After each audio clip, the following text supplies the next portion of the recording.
गणपति अथर्वशीष का अगला पार्ट। आज थोड़ा देरी हो गया है और समय भी अभी ही मिला है। अथर्वशीष के अंदर अगर आप उसकी फलश्रुति पढ़ें तो फलश्रुति के भीतर वहां लिखा गया है अंत में इति उपनिषद। इसका अर्थ ये होता है कि ये ब्रह्म विद्या है। ये विद्या से ब्रह्म की प्राप्ति होती है। ब्रह्म क्या है? ब्रह्म वो है जो सचराचर जगत में स्थूल, सूक्ष्म, कारण और महाकारण, इन सभी में जो चेतना व्याप्त है उसे ब्रह्म कहते हैं। ब्रह्म का अर्थ ये भी होता है कि जहां से सब उत्पत्ति हुई है और जो सबके भीतर समान तत्व के अंदर विराजमान है। उसके लिए हाथी भी समान है, चींटी भी समान है, मनुष्य भी समान है, देवता भी समान है। अथर्वशीष के अंदर इति उपनिषद ये ब्रह्म विद्या है। तो इसको लोग सामान्य तरीके से क्या करते हैं कि भाई भगवान गणपति की मूर्ति या तो उनका यंत्र या तो फिर अपनी जो भी परेशानियां हैं उसे दूर करने हेतु गणपति अथर्वशीष का पाठ करते हैं। फलश्रुति में दिया गया है कि क्या करने से क्या लाभ होता है, पर लोग क्या कहते हैं कि फलश्रुति पढ़ लेते हैं। फलश्रुति के अंदर लिखा गया है कि कैसे करना है ये पाठ और कैसे करने के बाद उसका भी दो रहस्य है। जो रहस्य अथर्वशीष में बताया गया है, जो लिखा गया है, जिसको हम सामान्य तौर से समझने जाए तो भाषांतर लोग करते हैं, अनुवाद करते हैं। वो अनुवाद के ऊपर से जो मिलता है कि भाई 8 ब्राह्मणों को बिठाकर ये अथर्वशीष का पाठ किया जाए, इसका होम किया जाए, मोदक सहस्त्र से होम किया जाए तो सब हमारी इच्छाएं पूर्ण होती हैं। ये भौतिक रहस्य हो गया उसका। किंतु ये ब्रह्म विद्या है। इसके अंदर अंत में बोला गया ये ब्रह्म विद्या है। तो ब्रह्म विद्या कोई सामान्य रूप से इतना इजीली नहीं लिख सकता।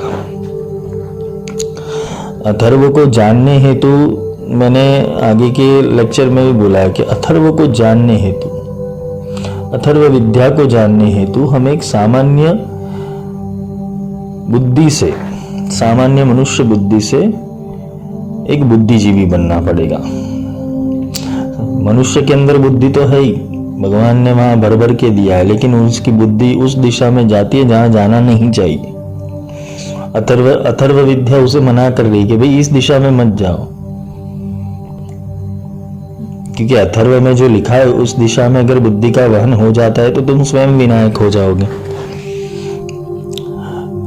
किंतु लोगों को शॉर्टकट चाहिए। कैसा शॉर्टकट कि उनके काम हो जाए।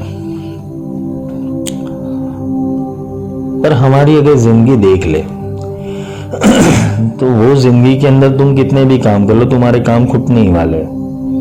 तुम कितने भी मनोकामना पूर्ण कर लो तुम्हारी मनोकामना अधूरी ही रहने वाली है। हर दिन के अंदर एक नया झमेला है। आज पूरा दिन चला गया, क्या हासिल हुआ? कुछ नहीं। क्यों दौड़े? पता नहीं। क्या मिला? बस जो रूटीन है वही कर रहा है। तो ऐसे तो कोई ब्रह्म विद्या को जानने नहीं वाला। ब्रह्म विद्या जानने हेतु तुम्हें खुद के साथ बैठना पड़ेगा, अपने गुरु के साथ बैठना पड़ेगा, क्योंकि वो ब्रह्म को समझना एक तो अनुभूति से समझा जाता है। शास्त्रों में कुछ संकेत दिए हैं। शास्त्र के अंदर ब्रह्म का कोई व्याकरण नहीं दिया गया है, कोई सिद्धांत नहीं दिया गया। इसे ब्रह्म सूत्र कहते जरूर है, लेकिन वो सिद्धांत है, इसका कोई सूत्र नहीं होता। सिद्धांत होते हैं। सिद्धांत और सूत्र में अंतर है। सूत्र बहुत प्रकार के हो सकते हैं, लेकिन सिद्धांत जो होते हैं वो गिने चुने होते हैं। इसलिए तो वेदों के अंदर सिर्फ 4 सूत्र निकाल के दे दिए। अयम आत्मा ब्रह्म, तत्वमसि, सर्वम खलविदम ब्रह्म, प्रज्ञान ब्रह्म, अहम ब्रह्मस्मि। कुछ ऐसे सिद्धांत दे दिए गए कि जिससे कोई सामान्य बुद्धि वाला भी समझ पाए। इसके अंदर गणेश अथर्वशीष के अंदर बोला गया त्वम चत्वारि वाक पदानी। जब आत्मा का अभ्यास शुरू होता है, पहले तो हम आत्मा को जानते नहीं, आत्मा क्या है, लेकिन हम इतना समझते कि किसी के भीतर से चेतना निकल गई तो हम ऐसा समझते कि उसकी आत्मा निकल गई, उसे मृत घोषित किया जाता है। मृत और अमृत ये दोनों में अंतर है। मृत का अर्थ है कि जिसके अंदर चेतना नहीं है, और अमृत का अर्थ है कि जिसकी जो मृत नहीं है वो अमर है। अमर वो ही बन सकता है, या तो अमर वो ही हो सकता है, या तो जन्म मृत्यु का चक्र वो ही काट सकता है जिसको ये भीतर का साक्षात आत्मा से नित्यम ये समझ में आ गया हो, जिसने अपनी आत्मा को साधा हुआ है, जिसे पता है कि मैं कौन हूं। वो सर्व जो द्वंद्व है, अष्टपाश है, उससे विनिर्मुक्त है। वो अपनी सहज अवस्था के अंदर स्थिर है। तो साक्षात आत्मा से नित्यम।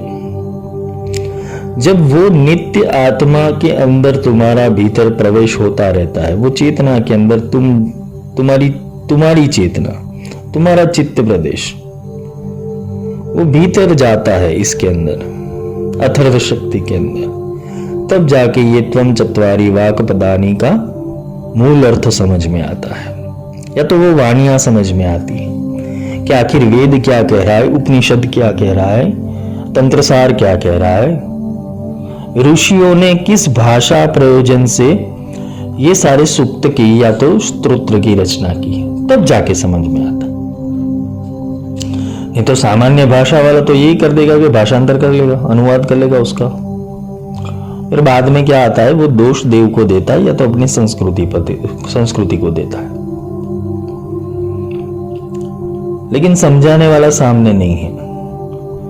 कोई पुरोहित के पास जाओगे, कोई पंडित के पास जाओगे, जो ये कर्मकांड या पूजा का कार्य करता है, वो आपको बता देगा कि भाई गणेश अथर्वशीष का पाठ करो, या तो आपने कहीं से पढ़ लिया होगा कि ये करने से ये लाभ होता है।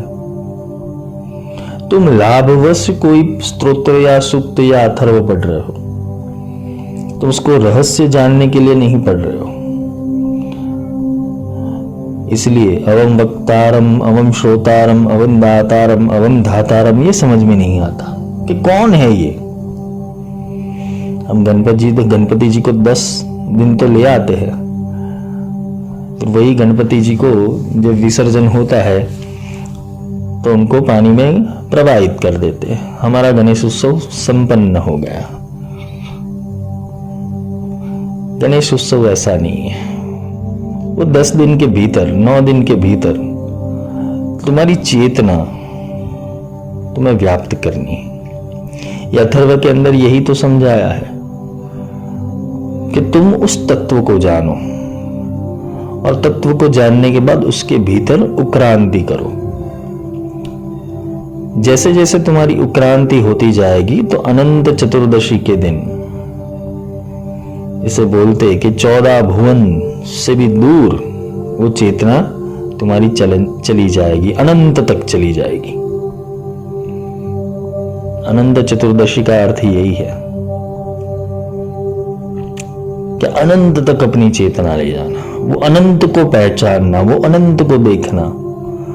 तो अनंत एक ही चीज है ब्रह्मांड के भीतर, वो है ब्रह्म।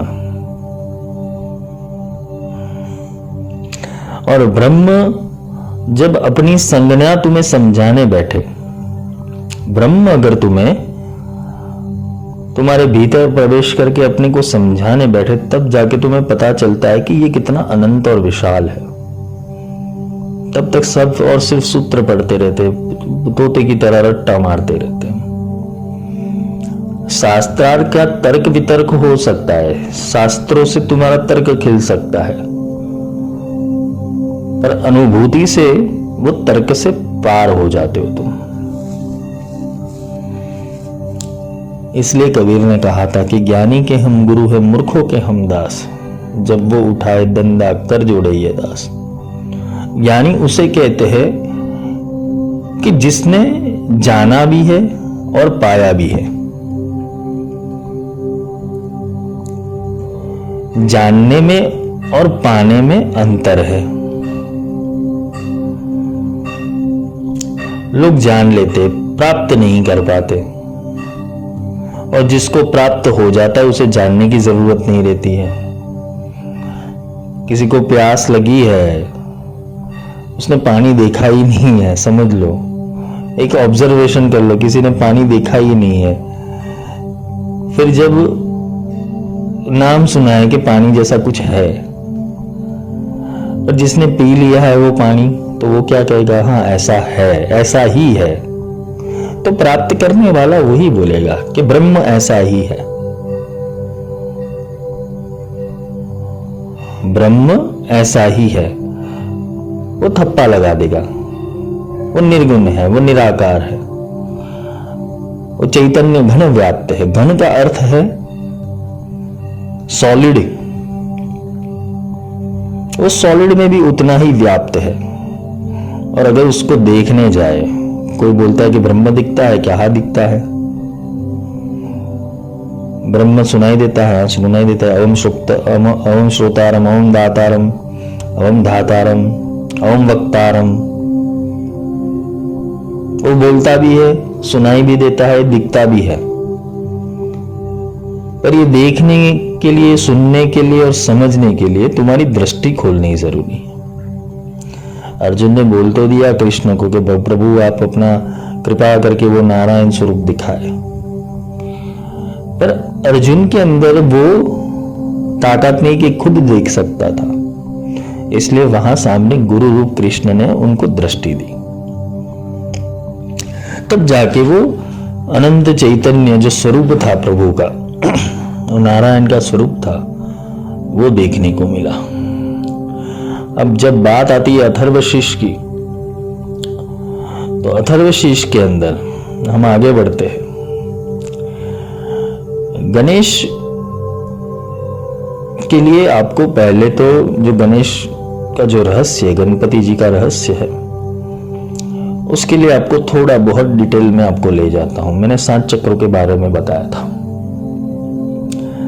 ये 7 ग्लैंड्स हैं बॉडी की, और वो ग्लैंड से कुछ जो बोलते हैं कि वो जब स्टिम्युलेट होती है तो उसमें से कुछ प्रकार की ऊर्जाएं बाहर निकलती है। इसमें 3 प्रकार की ऊर्जा होती है, इसमें पॉजिटिव, नेगेटिव और न्यूट्रल।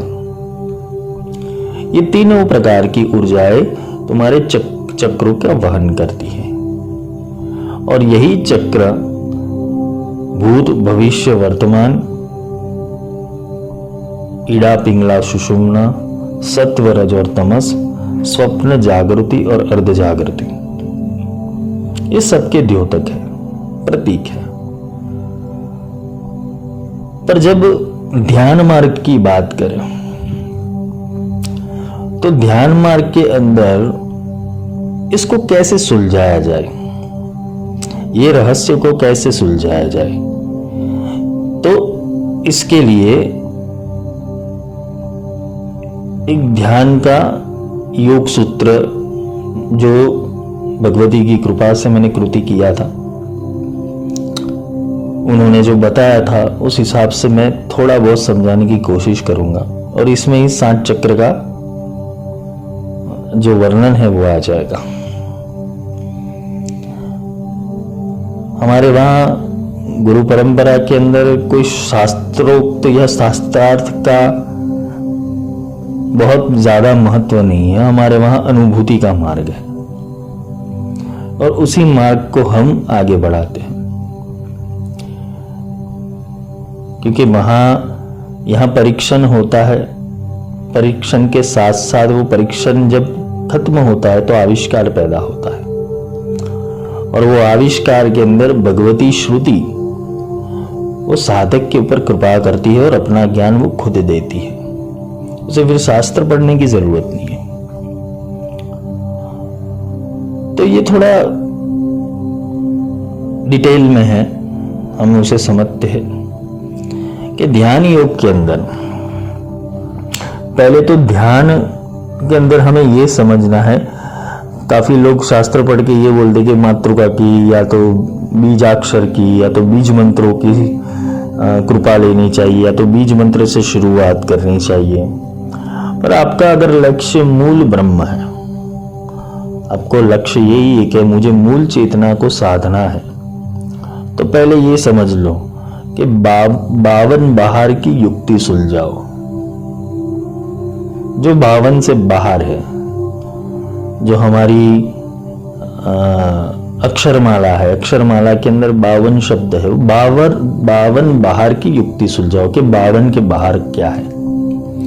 जीभ न उच्चारे वो शब्द शुमारो, जिसका उच्चारण जीभ से नहीं होता है वो शब्द को पकड़ने का प्रयास करो, या तो गुरु से प्रश्न पूछो कि इससे परे क्या है, तो गुरु तुम्हें वो ध्यान में ले जाएगा जो आखिरी ध्यान होता है। आंखों जग सेवा करे ब्रह्म की, मुझे दर्शन की अब आस जगाओ। वो स्तुति होती एक प्रकार की कि जिस ब्रह्म की सेवा पूरी जगत कर रहा है, मुझे दर्शन की अब आस लगाओ कि मुझे भी उसके दर्शन करने हैं। ये आस जगनी चाहिए। नाहक चाकरी करे शब्द जो, सुमिरन घोर का ध्यान लगाओ। जो शब्द, जो चेतना साधक की चाकरी करती है, चाकरी यानी सेवा करती है, और वो जब साधक को मिल जाता है और पल पल, उसे बोलते हैं ना कि पल पल वो साधक को संभालता है, वो शिष्य को संभालता है, पल पल वो वाणी प्रकट होती रहती है, पल पल वो ब्रह्मांड उसे कुछ ना कुछ रहस्य दिखाता है। नाहक चाकरी, यहां हक नहीं लगता, नाहक है। नाहक चाकरी करे शब्द की, सुमिरन घोर का ध्यान लगाओ। सुमिरन यानी कि तुम्हारा सुमिरन, तुम्हारा स्मरण कैसा होना चाहिए? घोर होना चाहिए। एक अघोर होता है, एक घोर होना चाहिए। वो घोर यानी कि जब तुम उसके अंदर लॉलीन हो जाते हो तो कंटिन्यूसली वो तुम्हारे शरीर के केंद्रों के ऊपर फ्लोट रहता है। वो ऊर्जा, वो प्रवाह, वो नाद, वो अथर्व शक्ति वो तुम पे फ्लोट रहती है। अखत शब्द अनंत गो गाजे, जो रस जिव्या न लागे। ये कैसा है? अखत है, इसकी कहानी नहीं कही जाती। ये कैसा है? इसकी कोई कहानी नहीं बनी है, ना पुराणों में बनी है, ना वेदों में बनी है, ना उपनिषद में बनी है। सिर्फ संकेत दे के छोड़ दिया। मैंने बोला ना, ब्रह्म के सिद्धांत होते हैं, सूत्र नहीं होते। सूत्र तो फिर उसकी कहानी कहते हैं।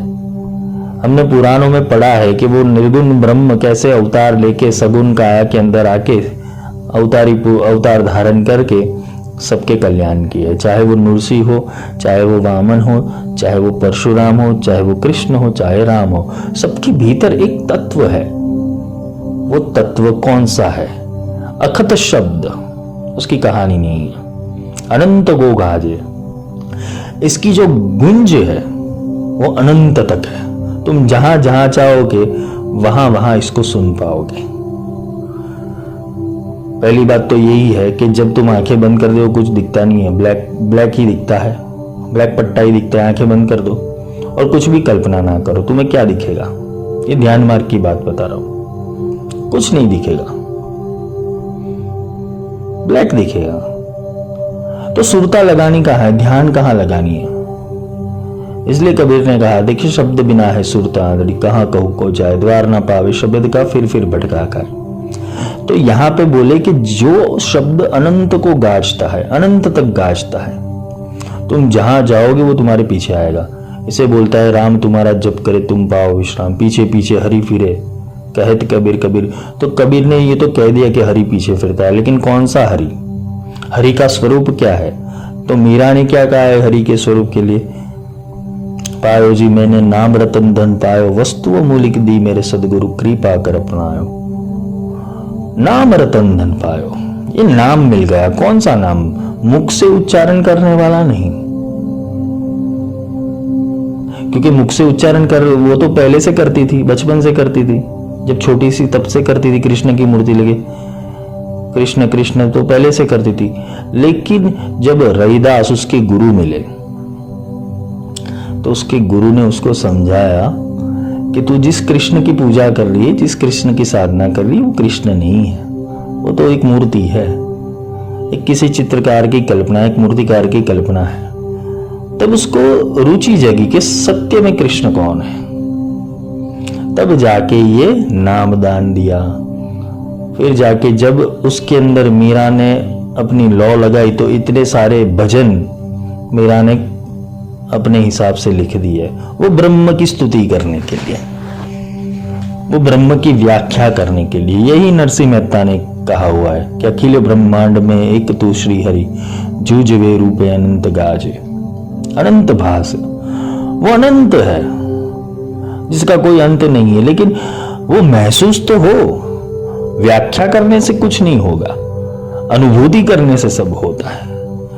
और अभी तो ट्रेंड ऐसा चल रहा है, अनुभूति नहीं करना है, सिखाओ, बस सीखो, ज्ञान लो, गूगल बनो। गूगल बन के करेगा क्या? इधर से उधर करेगा, शैव पढ़ेगा, शाक्त पढ़ेगा, गणपत्य पढ़ेगा, सौर तंत्र पढ़ेगा, अंत में क्या आया हाथ में? कुछ नहीं, बस पढ़ लिया, ज्ञानी बन गया, बुद्धिशाली बन गया। बुद्धिशाली बन के क्या करेगा? बस कुछ नहीं, सब कुछ आना चाहिए ना। ज्ञानी लोग ऐसे तो बनते, पर अनुभूत के आगे कोई ज्ञानी नहीं टिकता। मीरा इतनी बड़ी भक्त हो गई कि उसने अपने सदेह कृष्ण के भीतर समा गई, उसको कोई आवरण नहीं रहा, वो सीधा समा गई। तो ये अनंत, ये जो अथर्व शक्ति बोल रहा हूं, क्योंकि ये इसलिए डिप में ले जा रहा हूं कि तुम्हें समझ में आए कि गणपति है क्या। सब तत्व एक ही है। गणपति बोल दो, मुझ में ब्रह्मा, मुझ में विष्णु, मुझ में शिव है, मुझ में शक्ति, फिर मैं काहे मंदिर जाऊं, फिर मैं काहे तीर्थ ना आऊं। तो सब एक ही तत्व से बने, सब एक ही तत्व से उपजे है। अखत शब्द अनंत को गाजे, जो रस जिव्या न लागे। जीव को इसका रस पता नहीं है, वो निरस है। अगर मैं भगवान का साक्षात्कार या तो ब्रह्म का साक्षात्कार अगर कोई कर लेता है तो वो कैसा बोलेगा, कैसा है? और जीव के ऊपर उसका स्वाद नहीं आता। राम नाम का कोई स्वाद नहीं है, नाम जप का कोई स्वाद नहीं है, नाद ब्रह्म का कोई स्वाद नहीं है, वो निस्वाद है। किंतु उसे जिस जीभ ने चख लिया, जिस जिह्वा से चख लिया, जिस समझ से चख लिया, जिह्वा का अर्थ यहां पे मैं समझ की बात करूंगा कि जिस सुरता से उसे समझ लिया, चख लिया, फिर वो पारक पद धारण करने वाला बन जाता है। उसके भीतर वो पारक पद आता है, फिर वो ब्रह्म सत्य जगत मिथ्या उच्चारण कर देता है। उसके लिए वो ब्रह्म सत्य है, जगत मिथ्या, क्योंकि उसने सत्य की प्राप्ति कर ली है। फिर वो भटकता नहीं है, आज इस मंदिर में जाओ, आज उस मंदिर में जाओ, आज इस महाविद्या को पढ़ो, कल उस महाविद्या को पढ़ो। वो भटकता रहता है, उसे पूर्ण सत्य की खोज नहीं है। जब पूर्ण सत्य मिल जाता है तो सारी खोज समाप्त हो जाए। भटकता नहीं है।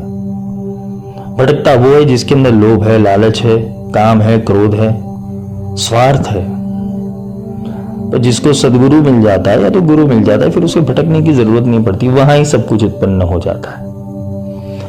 तो गुरु तुम्हें ये मार्ग दिखाए, गुरु की जरूरत यहां पे है, क्योंकि गुरु तुम्हें ये सारी जंजालों में से निकाल के मूल ब्रह्म की ओर ले जाएगा। तुम ये जंजाल को छोड़ो, सब कुछ तुम्हारे भीतर है। काय को दौड़ रहे हो, काय को जपमाला फेंट रहे हो, काय को ये स्तुति कर रहे हो, काय होम हवन कर रहे हो, काय ये तंत्र मंत्र यंत्र कर रहे हो।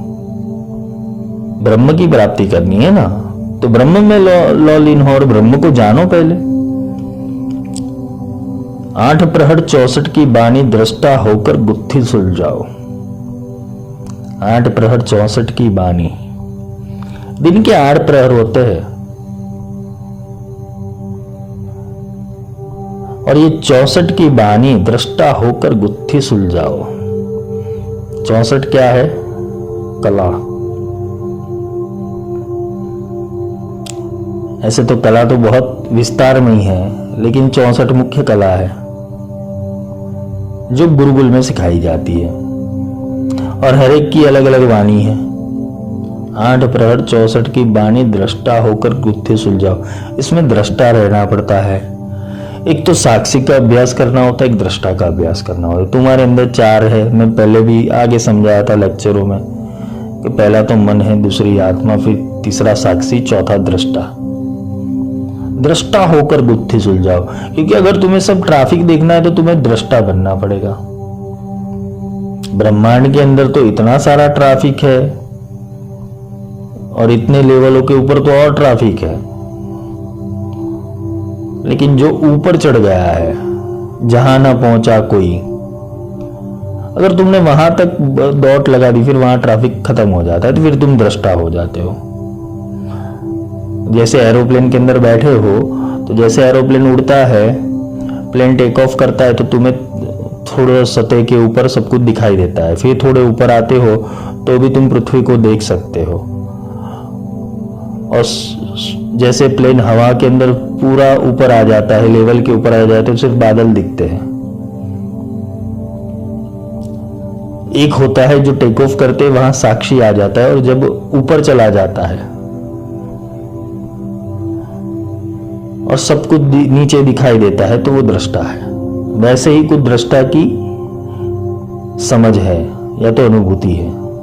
जब दृष्टा तत्व के अंदर प्रवेश हो जाता है, तब जाके सब कुछ तुम्हारे लिए, माया भी और ब्रह्म भी तुम्हारे लिए, सब कुछ एक और एक, सिर्फ बोलते हैं ना कि ब्लू प्रिंट के अलावा कुछ भी नहीं है, फिल्म के अलावा कुछ नहीं है। क्योंकि इस पद के ऊपर, इसे केवल्य पद भी कहते हैं, इस पद के ऊपर आने के बाद कुछ विशेष नहीं रहता, कुछ सोच ही नहीं रहती, सोच सारी समाप्त हो जाती है। और फिर यहां निर्वाण है, यहां निर्वाण है। 8 प्रहर 64 की बानी दृष्टा होकर गुत्थी सुलझाओ। नाम अमर इस जग का जो राखे भीतर भवर हर जन्म को बांझे। इसका नाम अमर है जो जग में रखा गया है। भीतर भवर हर जन्म में बांझे, कि ये तो हर जन्म के भीतर तुम्हें मिल ही रहा है, लेकिन तुम्हें उसकी परख नहीं है। वो तुम्हारे भीतर ही है, उसको एक्टिवेट करने वाला नहीं मिल रहा है अभी तक, वो गुरु नहीं मिल रहा है। निअक्षर का भेद जो जाने, छोड़े ब्रह्म परम ब्रह्म के काज। जो निअक्षर का भेद समझ लेता है तो सारी ब्रह्मणाओं से मुक्त हो जाता है, और सिर्फ एक ही कार्य रहता है कि परब्रह्म का कार्य करना है। आकार मिला पुराण गुण गाए, निराकार को वेद बखाने। जो आकारों का मेला लगा हुआ है, देवी देवता, या तो जो महाविद्या कहते हैं, या तो जो भी हम विग्रह कहते हैं, वो पुराणों में भर भर के पड़ा हुआ है। पुराण सब इससे ही बने, व्रत, कथा, तीर्थ, जप, मंत्र, देवी देवता, इससे बना हुआ है। निराकार को वेद बखाने, जबकि वेदों के अंदर उसे निराकार बोला गया है कि ब्रह्म की कोई आकृति नहीं है, ना ब्रह्म की कोई मूर्ति है। जैसे हमने श्री सूक्तम में पढ़ा, तो श्री सूक्तम पूरा, वहां कोई लक्ष्मी है ही नहीं। फिर लक्ष्मी की आकृति कैसे बनी? लक्ष्मी का अर्थ यही कि लक्ष्य की प्राप्ति कराने वाली शक्ति, वहां तो कोई आकार है ही नहीं। वहां तो ऋषि ने यही बोला है कि हिरण्यवर्णाम हरिणीम, वहां कहां आकार आ गया? वो निर्गुण निराकार की ही कल्पना है वहां पर। साकार रूप ब्रह्म का समझे, गुरु अलक्ष्य को विदेही से पकड़े। अगर ब्रह्म को समझना है तो तुम्हारे गुरु में मिलेगा। गुरु रही वह पर ब्रह्म, गुरु ही पर ब्रह्म है। गुरु सच्चा होना चाहिए, सदगुरु के कुछ लक्षण हैं, वो समय मिलेगा तो समझाऊंगा कैसा होता है सदगुरु। गुरु रैव पर ब्रह्म, साकार रूप ब्रह्म का समझे गुरु अलक्ष्य को विदेही से पकड़े। जो अलक्ष्य गुरु समझाएगा वो अलक्ष्य को कैसे पकड़ा जाता है कि तुम्हारे भीतर एक विदेही रह रहा है, गुरु के भीतर एक विदेही रह रहा है, ये दोनों का अगर मेल हो जाता है तो वो अलक्ष्य को साध सकते हो, जो लक्ष्य में नहीं आता है। तार का तारन जब मिल जावे, होई संधि परमात्म को जाने। जब तुम्हारे भीतर का तार और ब्रह्मांड से आता हुआ तार, इसका तारण मिल जाता है कि सत्य क्या है, मैं कैसे नीचे आया और कैसे ऊपर जाऊंगा, ये अगर समझ में आ गया। क्योंकि अथर्व के अंदर आगे डीप में जाने के लिए जो आगे के श्लोक है, उसके लिए तुम्हें समझना पड़ेगा एक तार है तुम्हारे भीतर जो तुम्हारे मूलाधार से सहस्त्रार तक है और सहस्त्रार से ब्रह्मांड तक है। क्योंकि तुम पोषित तो हो रहे हो किसी ना किसी तत्व से। इसे ही कबीर ने बोला है, मकर तार एक डोरी है। तुम इस पिंड के अंदर प्रवेश कैसे किए हो? मकर तार एक डोरी है जो दिखती नहीं है, लेकिन वो चेतना से समझी जाती है कि हाँ, इस चेतना को पकड़ के मैं ऊपर चढ़ सकता हूं। ऊपर यानी एक बोधि अवस्था के भीतर। तो ये तार का तारण मिल जाता है और संधि परमात्मा को जाने। संधि कहां करनी है? आत्मा के अंदर। वो तार बाहर से आता है, वो गुरु देता है शक्तिपात से। वो सीधा उतारता है कहां? कुंडलिनी के अंदर, मूलाधार के अंदर, जहां आत्मा सुषुप्त पड़ी हुई है। कुंडलिनी साधना नहीं करनी है, आत्मा साधना करनी है। क्योंकि कुंडलिनी को तो ललिता सहस्त्र नाम में ऐसा बोला है, विषतंतु तनीयसी। इसका भावार्थ समय आने पे समझाऊंगा। विषतंतु तनीयसी, वहां विषैली तंतु वो से ये पूरा मोल्डिंग हुआ है। तो कुंडलिनी बहुत बड़ा विषय है, उसको समझने जाएंगे तो 2-3 घंटे और चले जाएंगे। पिंड ब्रह्मांड सब मोह और माया, अलक्ष्य शब्द की कोई न काया। जो अलक्ष्य शब्द है उसकी कोई काया नहीं है। वहां पिंड ब्रह्मांड सब मोह माया है। मैं ब्रह्मांड में जाके दर्शन कर लूं, मैं ये कर लूं, वो सब माया है। पिंडे सो ब्रह्मांड है, पिंड माया है तो ब्रह्मांड भी माया ही है। उसमें कहा गुत्थी सुलझाओगे। अलक्ष्य शब्द की कोई ना कहा। जिसने ये नाद ब्रह्म का स्वरूप समझ लिया, नाद ब्रह्म की प्राप्ति कर ली, फिर उसके लिए सारी माया ब्रह्म सत्य जगत मिथ्या हो जाता है। जब जिव्या थक जावे गुण गाई, पश्यति नाद को चित्त में लावे। एक स्तुति होती है कि जो तुम मुख से करते हो,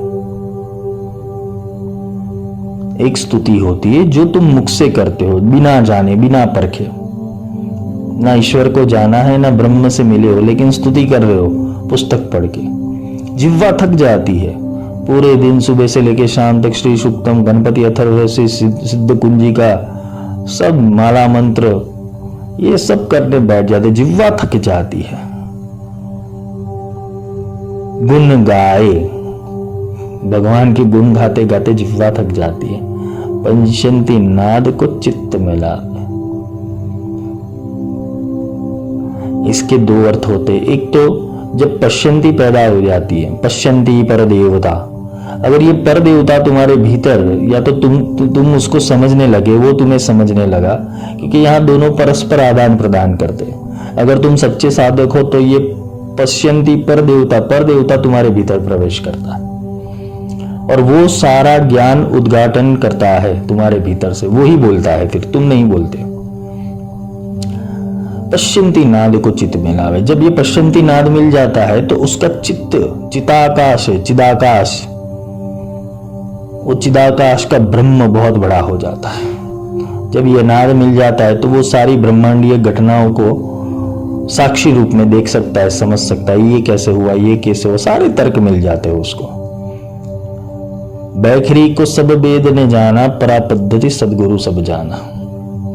जो वैखरी वाणी है वो सारे वेद के अंदर, उपनिषदों के अंदर सब वैखरी वाणी लिखी गई है, उसको सुलझानी पड़ती है।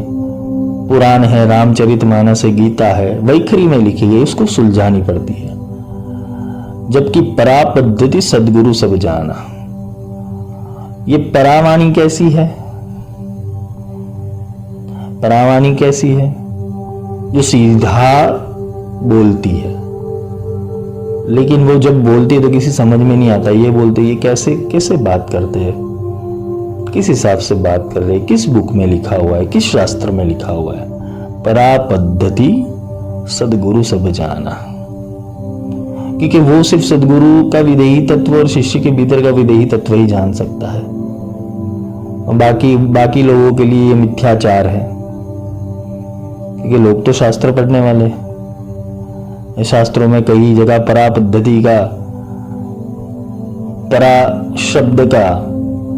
शब्द कैसे प्राप्त होता है, या तो परा शब्द की व्याख्या क्या है, वो शास्त्रों में कितनी जगह पे निहित किया, लेकिन इतना खोल के नहीं बताया है।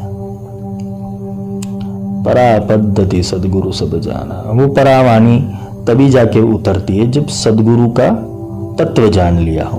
पोथी की बात सब मिथ्या लागे, जब कल्पना ब्रह्म से भागे। तुम्हारी सारी कल्पनाएं टूट जाएगी और पोथी की बातें सारी मिथ्या लगने लगेगी। वो क्यों लगेगी? क्योंकि अभी तुम्हें पुस्तक पढ़ने की जरूरत नहीं, शास्त्र पढ़ने की जरूरत नहीं, क्योंकि तुम ही स्वयं शास्त्र हो जाते हो।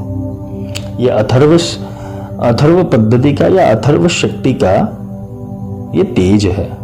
अगर अथर्व शक्ति मिल जाती है तो तुम्हें किसी शास्त्र को पढ़ने की जरूरत नहीं है।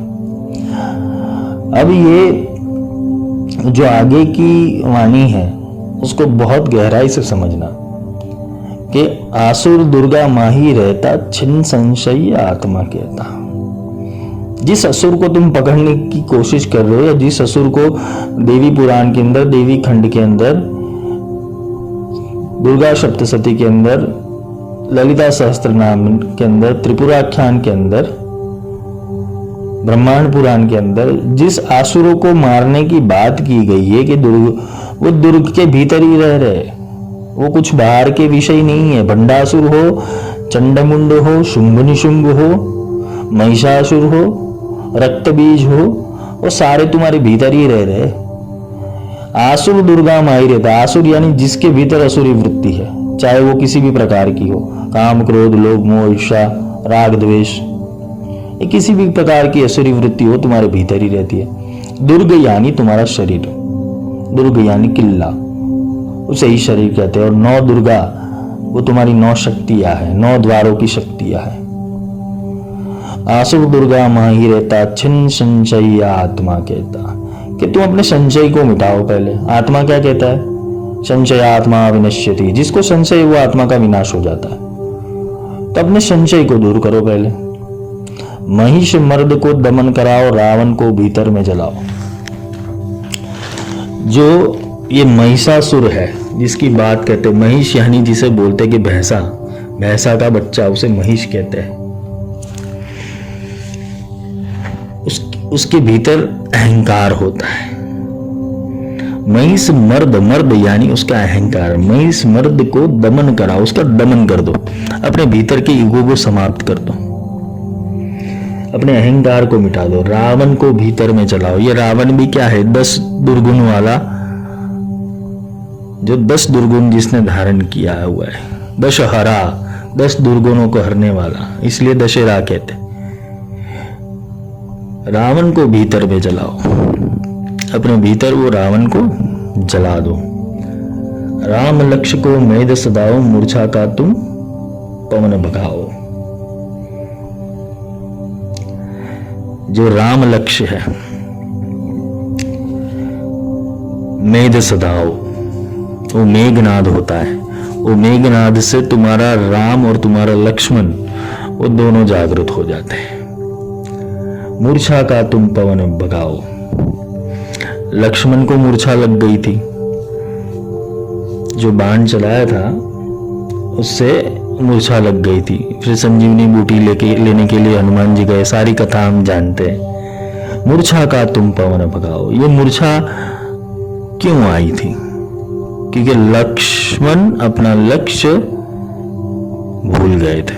या तो जो आत्मा होती है, लक्ष्मण तो नहीं भूले थे, लेकिन जब आत्मा अपना लक्ष्य भूल जाती है तो ये मेघनाद उसको मूर्छित कर देता है। एक अवस्था के ऊपर जब मेघनाद के अंदर जाते हैं, नाद के भी बहुत सारे प्रकार है, एक नाद आता है मेघनाद। उसके भीतर जाने के अगर आत्मा तुम्हारा बलशाली नहीं हुआ, स्थिर नहीं हुआ, तो वो तुम्हें मूर्छा करके वापस नीचे गिरा देता है। तब जाके हनुमान यानी तुम्हारी प्रज्ञा जो होती है वो संजीवनी लेके आती है। संजीवनी यानी वो गुरु ज्ञान की औषधि वो लेके आती है। इससे वो लक्ष्मण को, वो लक्ष्य को वापस जीवित करती है। आध्यात्मिक स्तर के ऊपर आत्मा गिर जाता है, अपने लक्ष्य से च्युत हो जाता है। तो ये प्रज्ञान ब्रह्म जिसे हनुमान बोलते हैं, वो आकर सजीवन करते हैं अपने लक्ष्य को कि नहीं तू ये रास्ता छोड़ मत, आध्यात्मिक रास्ता मत छोड़, अपनी आत्मा की खोज अभी भी लगा। रावण शक्ति वहां से लाया, तोड़े कुंभ छूटे सब माया। रावण शक्ति कहां से लाया? रावण शक्ति कहां से लाया? रावण शक्ति वहां से लाया, तोड़ो कुंभ छूटे सब माया। रावण ये शक्ति देवताओं की ही शक्ति थी, आत्मा की ही शक्ति थी। रावण वहां से ही शक्ति लेके आया था। रावण ने अपनी आत्मशक्ति का सदुपयोग नहीं किया, दुरुपयोग किया। वहां दुर्गुण बढ़े, सद्गुण नहीं बढ़े, क्योंकि तप तो रावण ने भी किया था। काफी लोग हम देखते हैं कि बहुत सारे तप करते, जप करते, बहुत बड़े भक्त होते, लेकिन उनके अंदर दुर्गुण, आसुरी दुर्गुण भी उत्पन्न होते जो वो कंट्रोल में नहीं कर पाते। फिर वो गलत रास्ते के ऊपर चले जाते हैं, रावण जैसे हो जाते। वो पंडित भी होता है, अहंकारी भी होता है। रावण शक्ति वहां से लाया, तोड़े कुंभ छूटे सब माया। कुंभ यानी एक जो तुम्हारे सहस्त्र दल है उसे भी कुंभ कहते हैं, और मणिपुर चक्र को भी कुंभ कहते हैं। जब राम जी ने बाण रावण की नाभि में मारा, तब जाके रावण की मृत्यु हुई थी, क्योंकि सारी विद्याएं अग्नि तत्व के ऊपर आकर प्रकट होती है, और अग्नि तत्व से साधक अंतर्याग और बहिर्याग दोनों कर सकता है, आग लगनी, और यहीं से उसको अपने तप का फल मिलता है। जिसका मणिपुर चक्र एक्टिवेट नहीं होता है उसको कभी भी कोई सिद्धि हासिल नहीं होती, या तो फिर वो किसी शक्ति को अपने पास हमेशा के लिए नहीं रख पाता। ये बहुत गहरा विषय, कभी बाद में समय मिला तो उसको समझाऊंगा। मूलाधार में नाद लगाओ, स्वाधिष्ठान को पार कराओ। मूलाधार यानी मूल आधार। तुम्हारा मूल आधार कौन है? आत्मा। अगर आत्मा नहीं होता तो शरीर का कोई काम नहीं है। मूलाधार में नाद लगाओ। जो नाद आ रहा है बाहर से, जो गुरु ने दिया हुआ है, जो शब्द ब्रह्म दिया हुआ है, नाद ब्रह्म दिया हुआ है, वो नाद को मूलाधार में ले जाओ, आत्मा तक ले जाओ, स्व अधिष्ठान को पार कराओ। स्वाधिष्ठान जिसे बोलते हैं, उसकी अगर संधि हम छोड़े तो स्व अधिष्ठान, जहां तुम हो, इट्स अ प्रेजेंट मोमेंट। स्व अधिष्ठान को पार कराओ, क्योंकि तुम्हें आगे बढ़ना है तो तुम्हें आगे की सोच लगानी पड़ेगी। ये स्वाधिष्ठान चक्र क्या है कि स्व अधिष्ठान, जहां तुम्हारा रजस तत्व रहता है, ईगो रहता है। अहंकार और ईगो में फर्क है। ईगो यानी तुम्हारी पैटर्न्स, जहां स्वाधिष्ठान चक्र है वहां तुम्हारी पैटर्न्स रहती है ज्यादा। मूलाधार वो सूक्ष्म मन का अंतिम चरण है, और जहां फिर आत्मा शुरू होती है, और उसके बिंदु के ऊपर ये कुंडलिनी निवास करती है। कुंडलिनी और कोई नहीं है, महामाया है। वो फोर्स एक प्रकार का,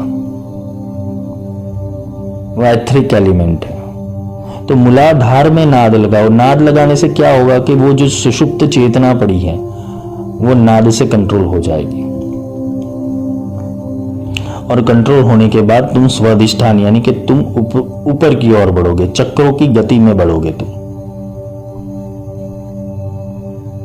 तुम अपने अस्तित्व के दूसरे दायरे में प्रवेश करोगे। अब स्वाधिष्ठान के ऊपर आने से क्या होगा? तुम अपनी परख करना शुरू करोगे। तुम देख पाओगे कि मैं कहां पे हूं, ब्रह्मांड कहां पे है। यहां पे साधक गिरता है जब उसके भीतर काम प्रवेश करता है। ये श्री सूक्तम में मैंने बताया कि कैसे 14 रत्न निकले थे और कहां कहां से इंसान गिर सकता है। सारे चक्रों की नेगेटिविटी भी है और पॉजिटिविटी भी है। अगर समय मिला तो वो भी हम आगे लेंगे, क्योंकि हमारा विषय अभी अथर्वशीष है। ये इसलिए समझा रहा हूं क्योंकि आगे जब अथर्वशीष में जाएंगे तो कहां कहां से ऊर्जाओं का वहन होगा वो समझना जरूरी है। दुर्ग 9 विषय को त्यागो, बंद द्वार से शक्ति को पाओ। ये कुंडलिनी जिसे बोलते हैं, लोग बोलते हैं कुंडलिनी जागरण करे, कुंडलिनी जागरण करे, तो वो कैसे हो सकती है? दुर्ग 9 के विषय को त्यागो। तुम्हारे जो 9 द्वार है, शरीर के 9 द्वार, 2 आंखें, 2 कान, 2 नाक, 1 मुख, 1 लिंग या योनि और 1 गुदा द्वार। दुर्ग 9 के विषय को त्यागो। अभी आंखें तो देखेगी तो सही, कान है तो सुनेगी तो सही, मुख है तो खाना तो खाएगी, बोलेगी तो सही, तुम शौच करने तो जाओगे, इंद्रिय सुख भी भोगोगे। इसके विषय को त्यागो, यानी विषय का त्याग यानी कि इसके कर्म से भागना नहीं है, किंतु इसके भीतर जो विषय आसक्ति हो गई है, आंखों को कुछ चीज ही पसंद है, कानों को कुछ चीज ही पसंद है, जीभ को कुछ टेस्ट ही पसंद है, कुछ ही प्रकार की बोली बोलना जानता है, ये सारे विषयों को त्याग करके बंद द्वार से शक्ति को पाओ। बंद द्वार यानी सहस्त्रार, जो द्वार अभी तक खुला नहीं है, वहां से शक्ति को पाओ। क्योंकि जब ये सारे विषय नहीं रह गए तो एकदम शून्य में चले जाओगे, तब जाके ही वो दुर्ग के 9 विषय है उसका त्याग होगा और बंद द्वार से शक्ति को पाओ। इसे ही नानक साहब ने वज्र कपाट बोला है, एक आज्ञा और एक सहस्त्रार। महिष आठम पे आत्म बिठाओ, मणिपुर में चेतन संचारो। हम अष्टमी मानते हैं कि भाई उस दिन महिषासुर का वध हुआ था, महाअष्टमी, दुर्गा अष्टमी। 7 चक्र है, जन्माष्टमी मानते हैं, दुर्गाष्टमी मानते हैं, लेकिन अष्टमी का अर्थ पता नहीं। 7 देवकी के 7 पुत्र की हत्या की गई और 8वां पुत्र जो 7वां था वो शेष के रूप में प्रकट हो गए और 8वां था उसको वसुदेव जी गोकुल में छोड़ने गए। अब कृष्ण जन्म की कहानी समझ ली, लेकिन उसका रहस्य साम्यक ज्ञान हमें मिला नहीं। तो हम ये कथा वार्ता वाले क्या करते कि हर कथा के अंदर कृष्ण को जन्म देते। ये भगवत विषय है, हम किसी की निंदा या टीका नहीं कहते, भगवत विषय, लेकिन उसका साम्यक रहस्य क्या? तो 7 चक्र जिसे सहस्त्रार्थ बोलते, तो सहस्त्रार कभी मरता नहीं है, वो विसर्ग होता है, या तो वो अपनी जगह छोड़ के दूसरी जगह फिट होता है। वहां पर ही कुंडलिनी, सहस्त्रार चक्र तक जब कुंडलिनी आती है तो शेष का रूप लेती है। हमने काफी देवताओं के मस्तक के ऊपर नाग को देखा है, लेकिन कृष्ण है वो 8वां तत्व है जिसे आत्मा कहते हैं, साक्षी कहते हैं। वैसे ही दुर्गाष्टमी के दिवस ये महिष जो पूर्ण अहंकार था वो नाश हो गया। महिष आठम पे आत्म बिठाओ, आत्मा बिठाओ। ये अहंकार के ऊपर तुम्हारा आत्मा विराजमान कर दो। इसे ही चूहे के ऊपर गणपति विराजमान है, वैसे पाशमंकुश धारिणी महिष आठम पे आत्म बिठाओ, मणिपुर में चेतन संचारो। जो मणिपुर है उसमें चेतना का संचार करो। इसलिए जो प्राण योग वाले या क्रिया योग वाले वो गहरी सांस लेने को कहते हैं कि भाई सांस लो, गहरी लो और गहरी लेके मणिपुर चक्र तक ले आओ, तो तुम्हारा एक्टिवेशन प्रोसेस होगा, चेतन संचार हो। क्योंकि ये जो 7 केंद्र है शरीर के, जिसे हम चक्र कहते हैं, इट्स अ यूएसबी पोर्टल, ब्रह्मांड के यूएसबी पोर्टल है, जिससे तुम शक्तियां ब्रह्मांड में दे भी सकते हो और उस एनर्जी से, उस पोर्टल से शक्तियां ले भी सकते हो। हीलर्स जो होते हैं काफी सारे, उनको पता ही नहीं कि कौन से चक्र की एनर्जी को कैसे हील किया जाता है। फिर क्या होता है कि वो इंसान की नेगेटिविटी खुद ले लेते हैं, फिर उनके चक्र इनबैलेंसिंग हो जाते हैं। किस चक्र का डेफिनेशन कैसा है वो हीलर को तब जाके पता चलता है, अगर वो हीलर अच्छा हुआ तो। उसका रोटेशन कौन सी, एंटी क्लॉकवाइज है, क्लॉकवाइज है, या स्थिर है, जाम हो गया है, या तो कौन से चक्र के ऊपर से ये वाइब्रेट होके बोल रहा है, वो पता चल जाता है। क्योंकि ये 7 चक्र के 7 गुण भी है, वो गुण के हिसाब से वो वाणी निकालेगा, और जैसे सामने वाला वाणी निकालेगा हमें पता चल जाता है कि भाई इसकी जो गतिविधि है, इसकी जो एक्टिविटी है, इसकी पॉजिटिविटी है या नेगेटिविटी है, कौन से चक्र के ऊपर ये अटका हुआ है, कौन सा चक्र उसका वाइब्रेट हो रहा है। अगर हीलर पहुंचा हुआ होगा तो उसकी इंसान की सिर्फ वाणी से उसे पता चल जाता है कि ये यहां उठका हुआ है।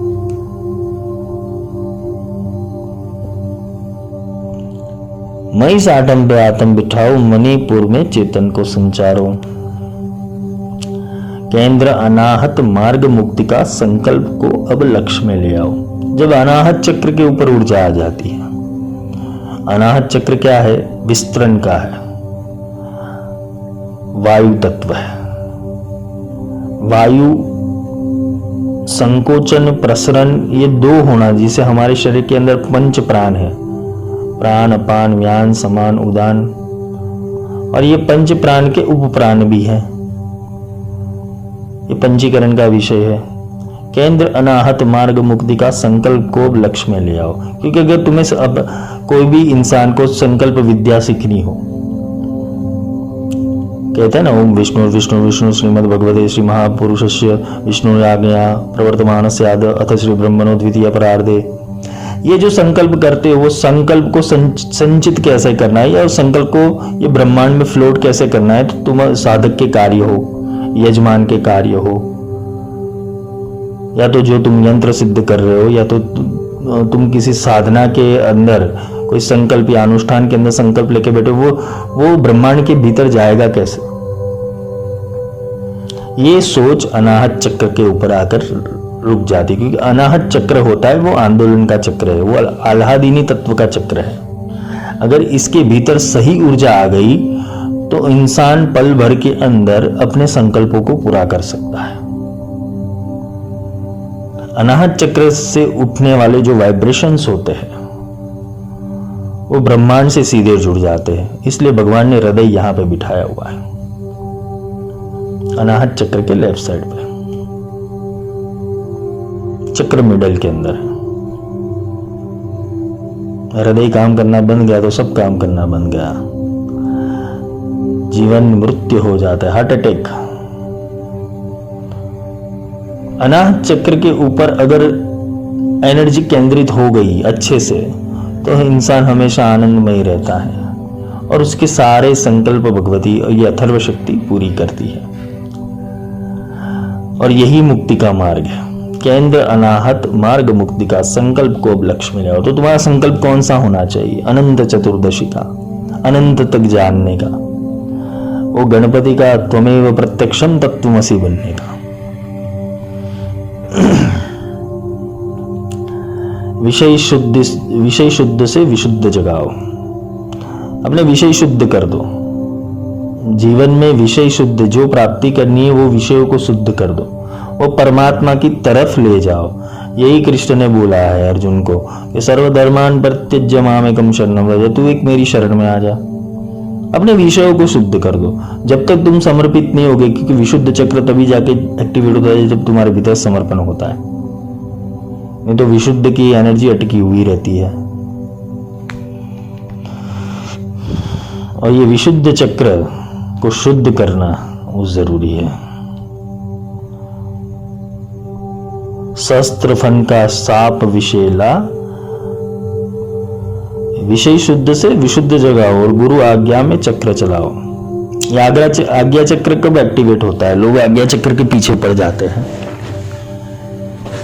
कि मेरा आज्ञा चक्र सिद्ध हो जाए तो मैं ये कर दूं, मैं इधर ये संकल्प पूरा कर लूं, मैं इसको मार दूं, मारण करूं, उच्चारण करूं, वशीकरण करूं, सम्मोहन करूं। इतनी भ्रांतियां यूट्यूब और फेसबुक के ऊपर लोग फैलाते हैं आज्ञा चक्र के बारे में, पर आज्ञा चक्र सिद्ध कैसे होता है वो लोगों को पता नहीं। शॉर्टकट समझा देता हूं, ना ध्यान ना मेडिटेशन, कोई चीज क्रिया करने की जरूरत नहीं है। आज्ञा चक्र को सिद्ध करने के लिए एक ही कार्य करो, गुरु आज्ञा, उसका पालन करो। क्योंकि यहां आज्ञा चक्र ऐसे ही आज्ञा चक्र नाम नहीं दिया है, लोग ने बोल दिया आज्ञा चक्र नाम ले लो। क्यों दिया है? यहां आज्ञा होती है। जैसे नाथ पंथ वाले कहते आदेश, आदेश, तुम आदेश बोलते हो, फिर सामने से आदेश लेना होता है, वो आदेश गुरु देते हैं। तुम पूछते हो आदेश, तो वो बोलते हाँ आदेश, तब जाके ये आज्ञा चक्र एक्टिवेट होता है। जब गुरु के वचनों का पालन किया हो, गुरु की आज्ञाओं का पालन किया हो, गुरु आज्ञा में चक्र चलाओ, गुरु की आज्ञा है वैसा तुम करो, तुम्हारा आज्ञा चक्र आंदोलित हो जाएगा। तुम्हें कुछ साधना करने की जरूरत नहीं है, बस गुरु आज्ञा मानो। गुरु अगर बोलते कि 10 पत्थर उठा के इधर रख दे या 10 पत्थर उठा के उधर रख दे, वो तुम अगर करते हो तो वो शक्ति तुम्हें संचय हो जाएगी। उसमें कोई लॉजिक नहीं होता, क्योंकि वहां तुमने गुरु को परब्रह्म माना हुआ है। तो परब्रह्म कुछ भी कहता है, कुछ भी आज्ञा देता है, वो तुम्हारे लिए श्रेयकर है, अगर तुम ऐसा मानते हो तो। वरना तो सब बातें हैं, फिर करते रहो, वहां जब करते हो क्लीम एम रीम क्लीम एम किया करो, तुम करोड़ मंत्र कर लो, तुम्हारा आज्ञा चक्र नहीं खुलने वाला। मेरे कितने साधक हैं, ये बात मेरी बोलते हैं ना कि मार्केटिंग की नहीं है, लेकिन वो बिना कुछ किए उनका सब कुछ हो रहा है। सिर्फ स्पर्श भी कर लेते हैं, मान भी लेते हैं कोई बात को, तो आज्ञा चक्र आंदोलित हो जाता है। उनका भाव भी है तो भी हो जाता है, वो मान रहे इसलिए हो रहा है। मेरे से कुछ संभव नहीं, वो भगवती करती, वो शक्ति, वो चेतना करती। पर जब वो सोचते हैं तो हो जाता है। कैसे होता है? क्योंकि भगवती श्रुति ने तो यही मेरे को बताया है कि गुरु आज्ञा में चक्र चलाओ। तो अगर तुम्हारा आज्ञा चक्र भी तुम्हें चलाना है तो गुरु आज्ञा में रहकर चलाओ। कौन सी आज्ञा देनी है, कौन सी आज्ञा लेनी है, वो सब गुरु के माध्यम से ही होना चाहिए। सहस्त्र फन का साप विशेला, धरे मने करे नृत्य नशीला। जिसको सहस्त्र फन का साप विशेला, जिसे बोलते कि सहस्त्र दल जिसका जागृत हो जाता है, अगर वो नेगेटिव एलिमेंट्स में फंस गया तो वो क्या करवाता है? साप विशेला। उसके अंदर ईगो और अहंकार बहुत बढ़ जाता है,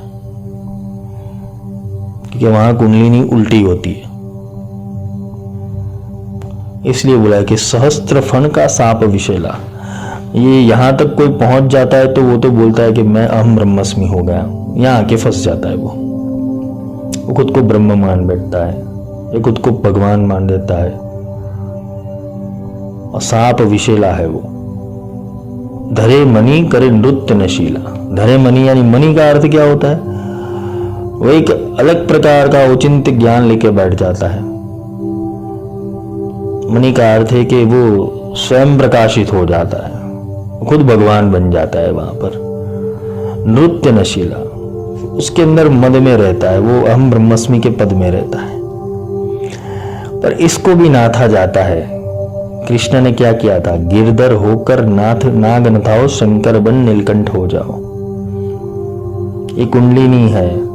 कुंडलिनी को गिरधर होकर ही नाथा जा सकता है। गिरधर यानी कृष्ण, कृष्ण यानी साक्षी, साक्षी यानी जिसके पास वो नाद तत्व है।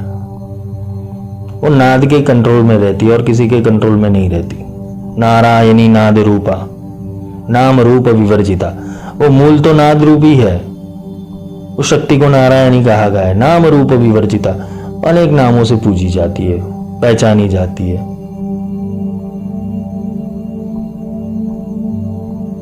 तो अगर भगवती वही है नारायणी नाद रूपा, तो उसकी ही पूजा करनी चाहिए। नाम रूप विवर्जिता। शंकर बन नीलकंठ हो जाओ। भगवान शंकर ने तो उसको गले में रख दिया, धारण कर दिया वासुकी को, तुम बैठ इधर गले में। निवास स्थान कहां मिला? शंकर के गले में।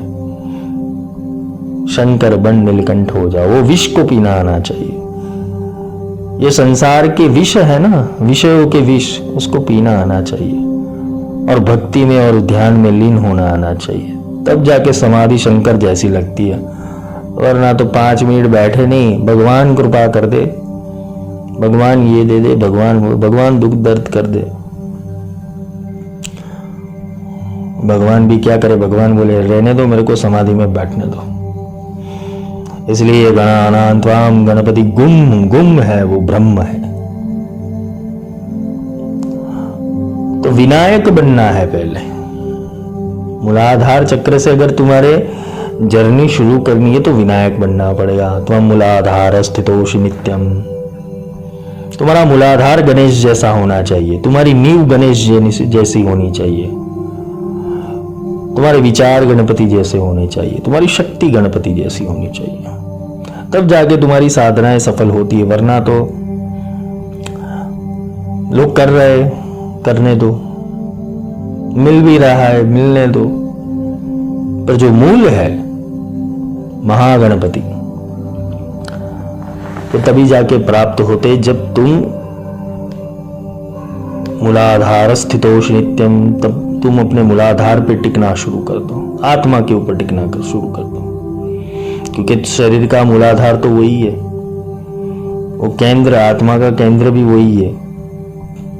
वो महामाया उसके ऊपर बैठी हुई है, सत्व रज तमस और शक्ति के गुण में।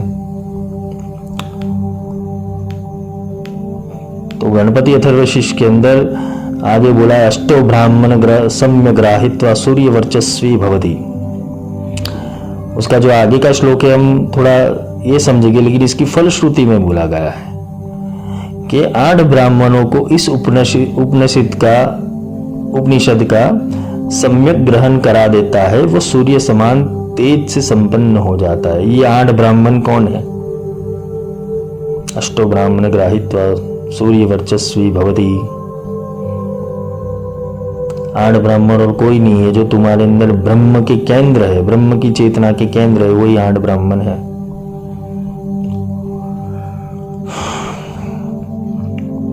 इसका विषय मैं कल समझाऊंगा। आज के लिए इतना ही। कल हम गणपति अथर्वशीष का आगे का चैप्टर समझेंगे। आज मैंने ये चक्रों के लिए थोड़ा बहुत समझाया। ये बहुत डीप विषय है, इसको 2-3 घंटे के वर्कशॉप में भूल से भी मत सीखना, वरना कुंडलिनी इधर से उधर चली गई तो पूरी जिंदगी रोते रहोगे। सिद्धियों के चक्कर में, खुद का भला करने के चक्कर में, खुद के बोलते हैं ना कि सिद्ध होने के चक्कर में मत पड़ना। क्योंकि आजकल जो चल रहा है माया का खेल, फेसबुक यूट्यूब में, लोग तुम्हें बेवकूफ बनाने के अलावा कुछ नहीं कर रहे। सब लोग गुरु बन के बैठे हैं और तुम्हें फंसा रहे हैं और कुछ काम नहीं है। और सच्चा गुरु होगा तो वो तुम्हें ज्ञान देगा, तुम्हें गहराई में ले जाएगा और तुम्हारे संशय को काटेगा। बाकी के जो गुरु लोग हैं, तंत्र मंत्र यंत्र झंत्र घोर, मारण कर लूं, उच्चाटन करूं, वशीकरण करूं, ये करूं, भूत करूं, प्रेत करूं, इस सब में तुम्हें गिराएंगे। और जो गुरु होगा वो विज्ञान समझाएगा तुम्हें। सब कुछ संभव है जीवन में, परंतु विज्ञान से है। और जो विज्ञान को नहीं मानता वो आध्यात्म को नहीं मान सकता, क्योंकि दोनों एक ही है। अगर तुम्हें आध्यात्मिक होना है तो वैज्ञानिक बनना पड़ेगा, और पूर्ण वैज्ञानिक बनना है तो आध्यात्मिक बनना पड़ेगा। आध्यात्म हर क्षेत्र के अंदर है, एक आविष्कार ही है और कुछ नहीं है। मनुष्य जन्म आविष्कार है और कुछ नहीं है। तुम्हें आविष्कार करने भेजा गया है, लेकिन तुम क्या कर रहे हो? लोभ और लालच के चक्कर में अपनी समय और ऊर्जा गवा दे रहे हो। भगवान तुम्हारी वाणी भी सुनता ही है। भक्त की वाणी, भक्त की कोई भाषा नहीं होती, वो जिस वाणी में बोलता है भगवान सुन लेता है। उसकी वाणी में सच्चाई होनी चाहिए, वो याचक नहीं होना चाहिए, प्रेमी होना चाहिए। ईश्वर प्रेमी की सुनता है, याचक की नहीं सुनता है। तो आज के लिए इतना ही। कल हम थोड़ा और डिटेल में जाएंगे गणपति के विषय में। शुभ रात्रि।